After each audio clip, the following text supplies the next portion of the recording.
নমস্কার। যাদের মকর লগ্ন অথবা মকর রাশি, তাদের দৈব স্থানে অর্থাৎ পঞ্চম ভাব, যা আপনারা দৈব স্থান বলে জানেন, সেই দৈব স্থানে শনি, রাহু, মঙ্গল যুক্ত থাকার ফলে কি ধরনের প্রভাব আপনাদের জীবনে দিতে পারে, এবং এটি যেমন বর্তমান সময়টাকে প্রভাবিত করবে, আপনার অতীতটাকে প্রভাবিত করবে, আপনার ভবিষ্যৎটাকেও প্রভাবিত করবে। শনি, রাহু, মঙ্গল একত্রে অবস্থানরত একটি ব্যক্তির জন্মকুণ্ডলী, যা অতি বাস্তব জন্মকুণ্ডলী, উদাহরণস্বরূপ আপনাদের সামনে পরিবেশন করব যে জীবনটা কতটা কষ্টদায়ক হয়ে ওঠে। জানতে হলে অনুগ্রহপূর্বক, দয়া করে অনুগ্রহপূর্বক কথাগুলোকে বোঝার চেষ্টা করুন। অযথা কখনো খারাপ মন্তব্য করার পূর্বে একটু ভেবেচিন্তে প্রোগ্রামটি পুরোপুরি দেখে তবেই আপনারা মন্তব্য করবেন বা কমেন্ট করবেন। আমার পরবর্তী প্রোগ্রামগুলোকে অতি সহজে পাবার জন্য আমার চ্যানেলটিকে সাবস্ক্রাইব করুন এবং পাশে থাকা বেল আইকনটি অবশ্যই প্রেস করবেন। আসুন তাহলে শুরু করা যাক আজকের মূল আলোচ্য পর্বে। আমি যে জন্মকুণ্ডলীটি উপস্থাপন করব, এটি অতি বাস্তব আমার এক ক্লায়েন্টের, এবং এটার মধ্য দিয়ে ভাববেন যে এটা একজন ব্যক্তি জন্মকুণ্ডলী আলোকপাত করছি। তা আপনি দেখে কি করবেন ভাবতেই পারেন, আপনাদের মনে প্রশ্ন আসতেই পারে যে একটা ব্যক্তি জন্মকুণ্ডলী আলোকপাত করছি, তা আমার দেখে কি লাভ, তাই না? কিন্তু না, এটি আপনার দেখাটাও ভীষণভাবে প্রয়োজন, আপনার জানাটাও ভীষণভাবে প্রয়োজন। কারণ জীবনে চলার পথে আমরা কি করব আর কি করব না, যেমন আমাদের দুটো ভাগ্য আছে, একটা দৃঢ় ভাগ্য, একটা অদৃঢ় ভাগ্য। দৃঢ় ভাগ্য কোনগুলো? যেটা কখনো খণ্ডন করা যায় না, যেটা ঈশ্বর প্রদত্ত, যা বিধির বিধান, যা আমাদের জীবনে থাকবেই, যা আমাদের নিয়ে জন্মগ্রহণ করতে হয়েছে। অদৃঢ় ভাগ্য আমরা চেষ্টা, পরাক্রম, লড়াই, আমাদের একগ্রতার মাধ্যমে, আমাদের পরিশ্রমের মাধ্যমে আমরা সেটাকে পরিবর্তন করতে পারবো। যেমন দৃঢ়ভাগ্যের মধ্যে পড়ছে জন্ম, মৃত্যু, বিবাহ, যা কোনোদিনই কেউ পরিবর্তন করতে পারে না। তার মধ্যে দৃঢ়ভাগ্যের মধ্যে পড়ছে এমন কিছু যুগ, এমন কিছু ঘটনা যা আপনারা কোনোভাবেই পরিবর্তন করতে পারবেন না। সেরকম একটি যোগের এখানে উল্লেখ আমি করব। তো আপনার স্ক্রিনে যাচ্ছে যে ছকটি, একটু দেখুন, এর D1 চার্টের ছক, আমি বাকিগুলো দিলাম না, শুধু D1 চার্টটি থেকে আলোকপাত করছি। এই জাতিকাটির জন্ম হচ্ছে 5/4। আপনারা যদি পারেন আপনারা নিজেদের অ্যাপস থেকে বা যে কোনো সফটওয়্যার থেকে দেখে নিতে পারেন, আমি ঠিকটা ভুল বললাম। জন্মগ্রহণ তারিখ হচ্ছে 5/4/2002। জন্ম সময় হচ্ছে 2:30 AM। কোথায়? কালনা, হুগলি। তবে এই জাতিকাটির একটা ফিমেলের চার্ট, একটা বাচ্চা মেয়ের চার্ট। জাতিকাটির জন্ম লগ্ন হচ্ছে মকর, আর চন্দ্র যেহেতু ধনু ঘরে আছে, রাশিটা হচ্ছে ধনু, চন্দ্র যেখানে অবস্থান করে সেটা আপনাদের কি হয়? রাশি হয়।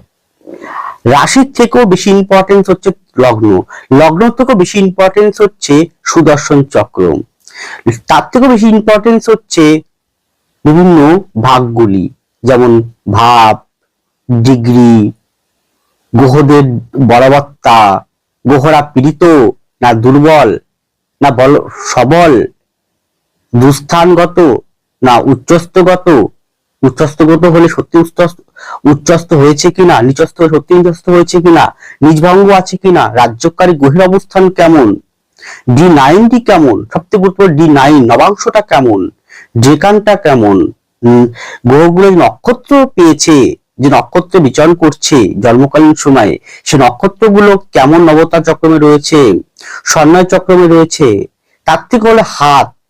দেখুন, জন্ম তারিখ, জন্ম মাস, জন্ম বছর আপনি পরিবর্তন করতেই পারেন। 5-এর জায়গায় 6 বললেন, বা 7-এর জায়গায় আপনি 8 বললেন, পরিবর্তন হয়ে যাবে। সময় 2:30-এর জায়গায় আপনি 4:30 বলে দিলেন, বা 1:30 বলে দিলেন।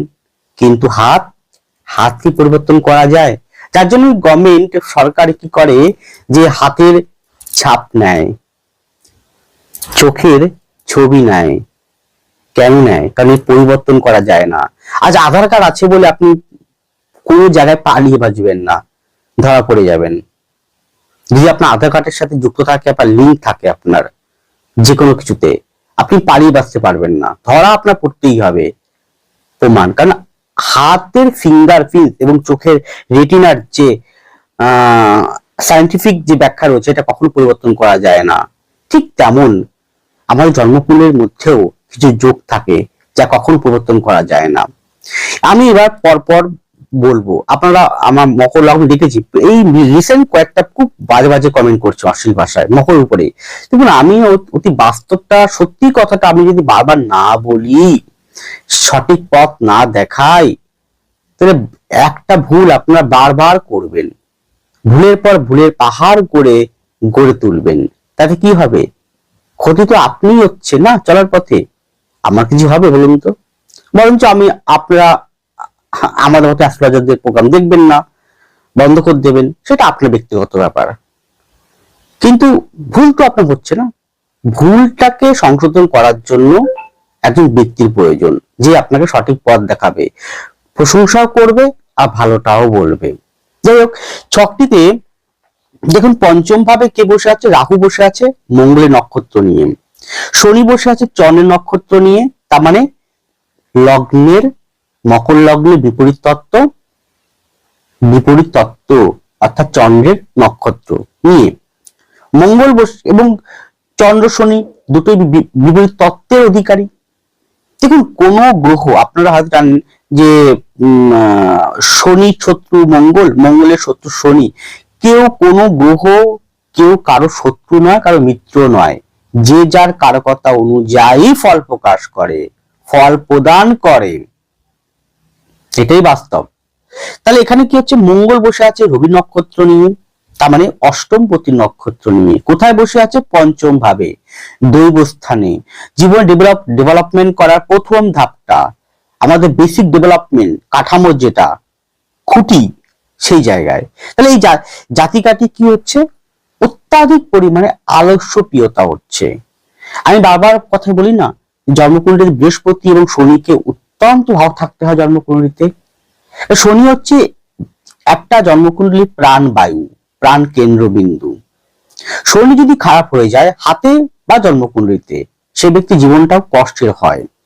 শনিকে সবসময় পজিটিভ, পাপৃত বা পাপ মধ্যগত, সর্বদা পজিটিভ থাকতে হবে, ঊর্জা বলবত্তা যুক্ত অবস্থা থাকতে হবে। এবার এখানে কি হচ্ছে? শনি শুক্রের ঘরে আছে, এটা ঠিক। তাই লগ্নপতি বা রাশি, আপনি যে রাশি ঘরে বিচার করেন, রাশিপতি শুক্রের ঘরে, তার রাজ্যকারী ঘরে বসে আছে, রাজার ঘরে বসে আছে, মানে রাজ্যকারী রাজার ঘরে বসে। শুক্র হচ্ছে মকরের রাজ্যকারী, রাজা ঘরে বসে আছে। তাহলে ভালো, অবশ্যই ভালো, তাই না? কিন্তু রাহুর সঙ্গে যুক্ত থাকার জন্য, এবং রাহু এমন একটা, রাহু কোনো প্ল্যানেট না, কেতু প্ল্যানেট না।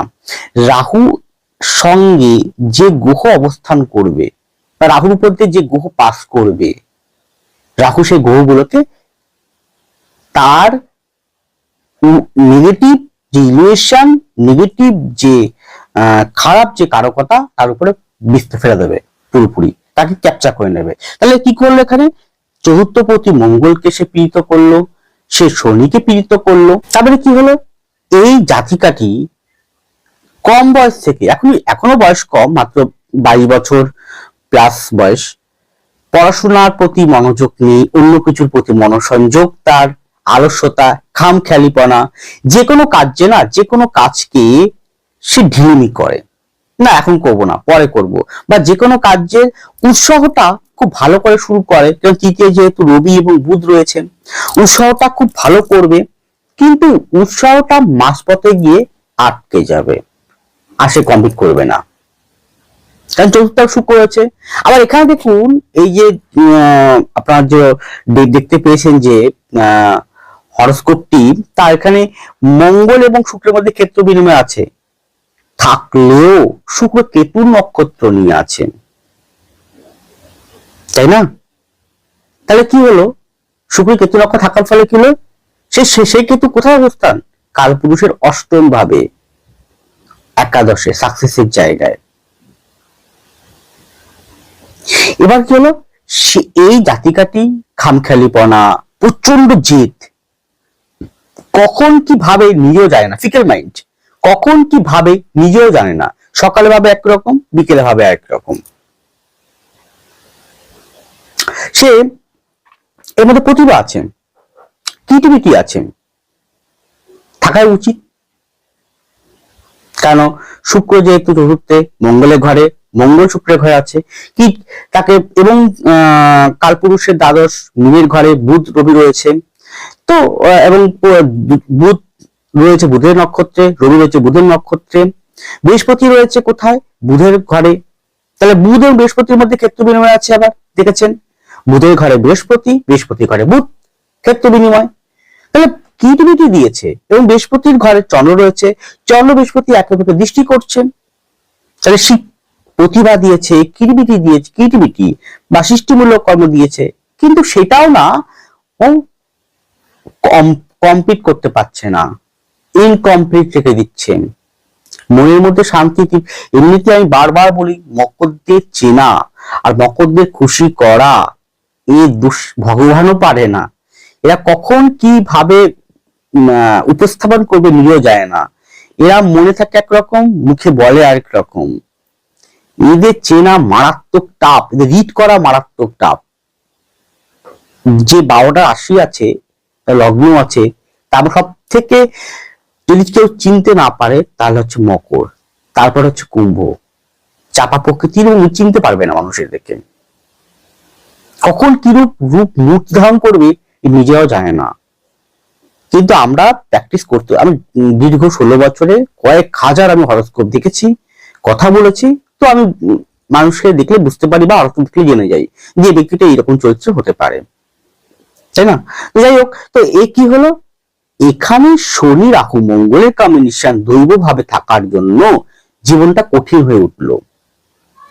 এখন সে অনুতপ্ত বোধ করে, এখন সে বুঝতে পারে অনেক জায়গায় সে ভুল করেছে, চেষ্টা করছে কিন্তু পারছে না, আটকে যাচ্ছে, কারণ গোচরে তো এখন শনি রয়েছে কোথায়, রবির উপর দিয়ে, বুধের উপর দিয়ে, শনির উপর, সে শনি নিজের ঘরের থেকে রাহুকে, শনিকে, আবার মঙ্গলকে দৃষ্টি করছে, তাহলে গোচরটা ইম্পর্টেন্স, ট্রানজিট যাকে বলা হয়, দশা মহাদশা অন্তত প্রথম দশা ইম্পর্টেন্স, হাতটা দেখেন, হাতে তার আমি হাত দেখেছিলাম, হাতে শরীরের স্থানটা মাউন্টটা অত্যন্ত খারাপ, হাতে কালচে কালার, শক্ত হাত,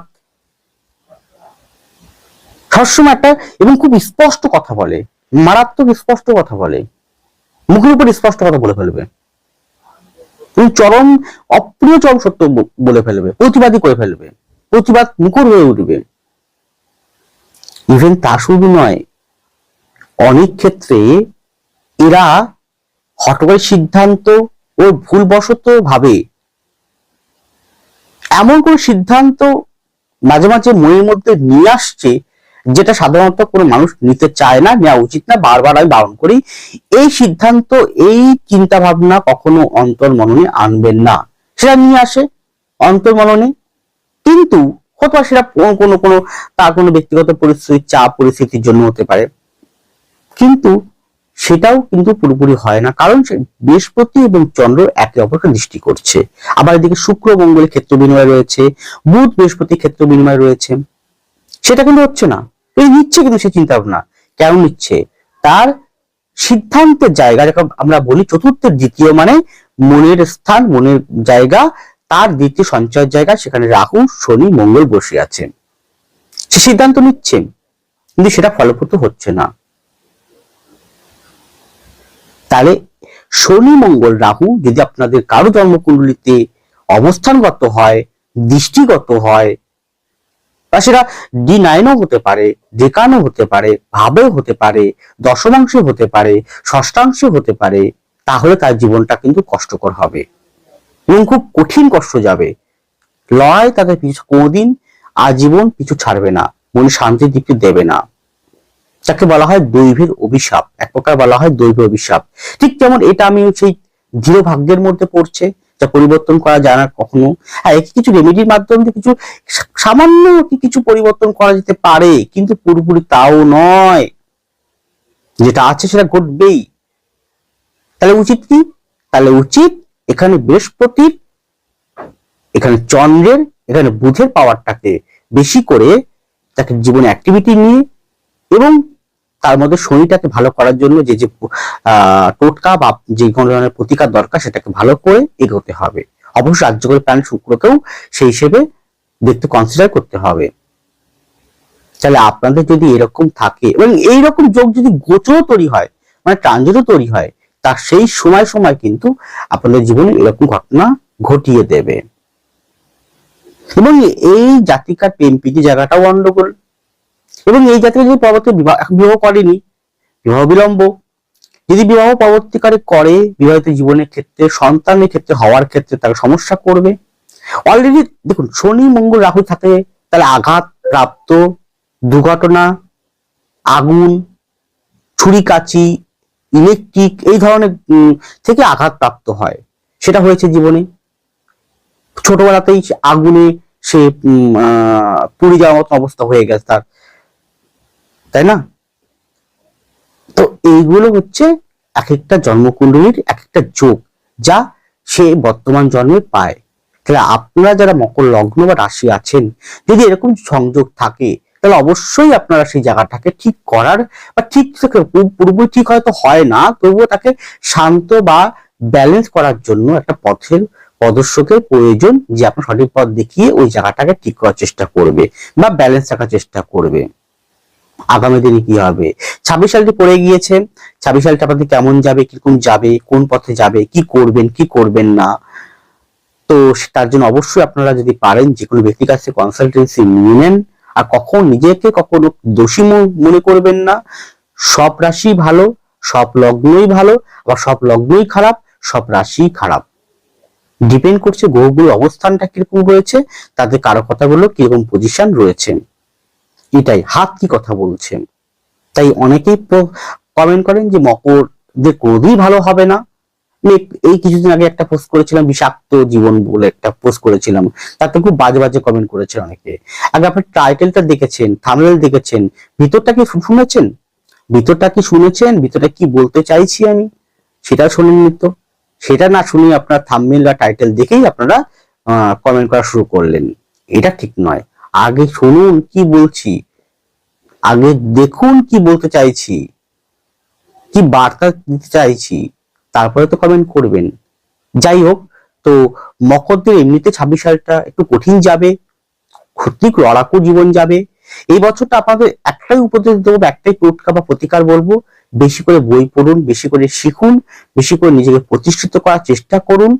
ফলে আশা না করে সবসময় লড়াই করে যান, ধৈর্য ধরে যান, স্থির থাকুন, আর বই পড়ুন, শিখুন। সেটা আপনার গান হতে পারে, নাচ হতে পারে, কোনো এক্সাম হতে পারে, পড়াশোনাভিত্তিক ছেলেমেয়েরা পড়াশোনার জন্য ভালো করে প্রিপারেশন নিতে পারেন। বেশি করে বই পড়ুন, দেখুন বছরটা অটোমেটিক ভালো হবে। কখনো ভয় পাবেন না কোনো কিছুতে, কোনো কিছুতে প্যানিক হবেন না, নিজেদের মতন করে নিজেকে প্রতিষ্ঠিত করুন। যাই হোক, ছোট্ট আলোকপাত, সকলে ভালো থাকুন, সুস্থ থাকুন, এগিয়ে চলুন। নমস্কার, জয় মা তারা।